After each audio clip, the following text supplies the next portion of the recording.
Hyperkalemia, Hi everyone, potassium let's level look at 6 mg/l. hyperkalemia. In today's series of electrolytic balances, I want to talk about hyperkalemia. Hyperkalemia is a potassium level greater than 5. Now, your normal potassium is usually 3.5 to 5. However, for hyperkalemia to be very dangerous, we're looking at potassium levels greater than 6, even 6.5 possibly.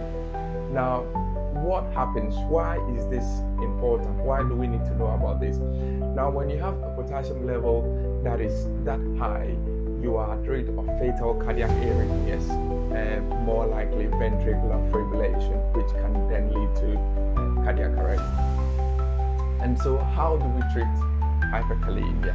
Now, before we even talk about treating hyperkalemia, let us use some calcium gluconate, and we want to use this to stabilize the heart muscle. Now, the heart is the one most risk when it comes to potassium level. So first and foremost, stabilize the heart. Once we've done that, we want to give some glucose and insulin. So we are giving dextrose and insulin. What this does is that with insulin, you are able to move the potassium into the cells because potassium largely resides within the cells. To move potassium into the cells, but because glucose goes into the cells as well, you don't want to deplete the amount of glucose within the vessel. So that's why we give the glucose alongside the insulin to help us move the potassium into the cells. And that is a temporary measure. How do we do that on a long-term basis? So you want to give what we call the K-exolate.